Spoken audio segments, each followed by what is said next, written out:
A young goat herd named Kaldi is watching over his flock. By evening, he notices something peculiar.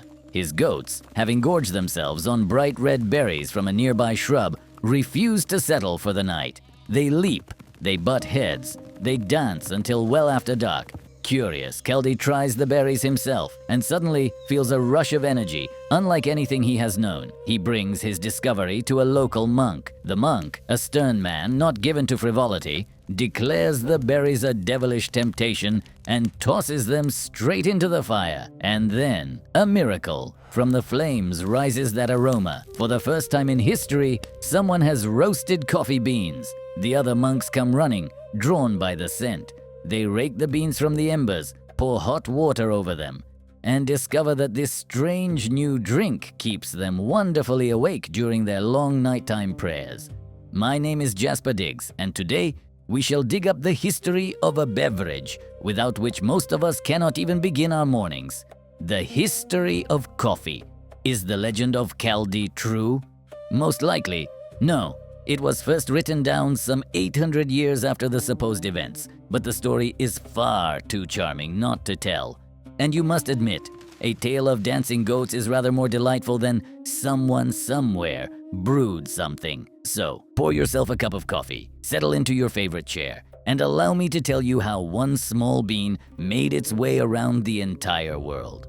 Chapter 1. The Port of Mocha. It all began in a dusty Yemeni harbor with a name you have surely seen on the menu of every coffee shop you have ever entered. Mocha, the 15th century. Here, the wild berries of Ethiopia are transformed for the first time into a proper beverage. The beans are roasted, ground, brewed. Sufi brotherhoods pass the drink around in a shared bowl, sipping in turn, accompanied by the steady, hypnotic chant of the zikr. This is no mere stimulating brew, my friends. This is a ritual. And while learned theologians argue in lengthy treatises, is this devilish drink truly permissible? The caravans are already on the move, carrying beans to Mecca, to Cairo, to Constantinople. Mocha becomes the only port in the world from which coffee is exported, and so it shall remain for the next 200 years. The argument is lost, and coffee has begun its journey around the world. Chapter 2. The Forbidden Fruit of Mecca. The year is 1511. Mecca. The city's governor, Khair Beg, is walking past a mosque when he notices a group of men. They are drinking coffee just before the evening prayer. It looks rather too much like a gathering, a celebration even, and to the governor's eye, it looks rather too dangerous. Why, you ask? Because people have begun to assemble, to sit together, to talk. And conversation, my dear listener, is, as we all know, the very first step toward rebellion. The coffee houses are shut down. The beans are burned in the streets. This is the first ban on coffee in human history. It does not last long. The Sultan of Cairo overturns the decree, and Khair Beg himself, a few years later, he is executed for corruption. A delicious little irony, is it not? By 1530, coffee houses are springing up on every corner of Cairo. Music, chess, heated debate, the very first social network in history, only without the internet, and with actual, living people. Chapter 3. Constantinople under suspicion, the 1550s. In Constantinople, the coffee house is the place to be. Here one can hear the latest news from the caravans, listen to poetry recited aloud, and discuss the Sultan himself, preferably in a whisper. Then in 1633, disaster strikes. A terrible fire consumes nearly a fifth of the city. And who's blamed for it? The coffee houses, of course. Sultan Murad IV bans coffee outright. Those caught drinking it are executed. And according to legend, Murad himself would disguise his royal person as a common man and prowl the streets of Constantinople by night. If he caught you with a cup of coffee in hand, your head would part ways with your shoulders before sunrise. But here, my friends, is the most delicious part of the tale. Murad forbade his subjects coffee, tobacco, and alcohol under penalty of death. And yet, he himself drank, rather a great deal in fact. He died at the tender age of 27, of cirrhosis of the liver, a champion of sobriety indeed. Chapter 4. The Apothecary Debut in Europe. Coffee did not sneak into Europe through the marketplace. Oh no, my friends, it came in through the apothecary's shop. In 1573, a German botanist by the name of Leonhard Rauwolf describes a most peculiar beverage. Black as ink, he writes, and the Arabs drink it every morning. It sounds, quite frankly, like a potion from a fairy tale. And 20 years later, the first beans arrive in Venice. And then, the inevitable happened. The very thing that happened in Europe to everything new and expensive. Coffee was declared a medicine, just as sugar had been before it, just as tea, cocoa, and tobacco would be after it. Such was the age, you see. Bring home something exotic, and you sell it through the apothecary at twice the price. And what, pray tell, did coffee cure? Melancholy, gout, scurvy, smallpox, and, of course, impotence, the standard gentleman's bouquet of 17th century afflictions. The price, naturally, was rather steep. In the first London coffeehouses of the 1650s, a cup cost 1 penny. Cheap, you say? For an apprentice, that was half a day's dinner, but anyone with a penny in his pocket could walk in. And so, these establishments earned a most charming nickname, the penny universities. Meanwhile, in Constantinople, coffee was drunk by absolutely everyone. More than that, under Ottoman marriage law, a wife was entitled to divorce her husband if he failed to provide her with coffee. It was written into the law itself. So, picture the scene.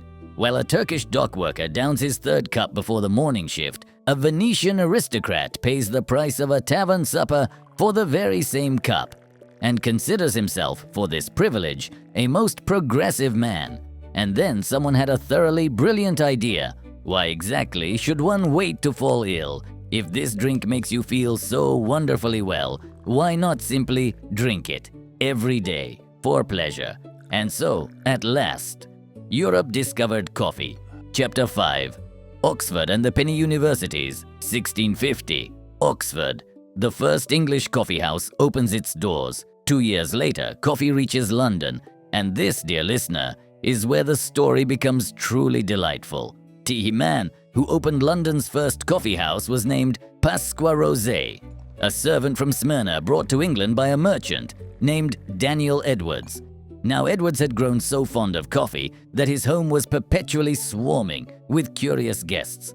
At some point, the merchant simply had enough, and so he said to his servant, "You know what, my good man? Go and brew this coffee out on the street for money." And thus, the English coffee trade was born, out of one gentleman's desire to evict his guests from the parlor. A cup cost 1 penny, and for that penny you did not merely receive coffee, you received the latest newspapers, the freshest news from the merchant ships, a conversation with a scholar from Oxford, a lord, and an apprentice, seated at the very same table. Such a thing had never been seen before. These establishments earned a most fitting nickname, the penny universities, because for 1 penny, you learned more in an afternoon than many a student learned in a year. The crown, naturally, was terrified. In December of 1675, King Charles II banned the coffeehouses outright. They were spreading, he declared, false and scandalous rumors. The ban lasted 11 days, the shortest prohibition in English history. A year earlier, London had also been treated to the women's petition against coffee. Wives complained that their husbands had been transformed into chattering magpies and rendered as barren as that desert from whence these accursed berries are brought. The husbands, of course, replied with a petition of their own. But that, my friends, is a story for another evening. While London was busy laughing at petitions, something far more consequential was happening inside the coffeehouses themselves. In the establishment of one Edward Lloyd, a sailor, ship insurers gathered to do business. And out of those quiet conversations grew Lloyd's of London, the great insurance corporation that operates to this very day.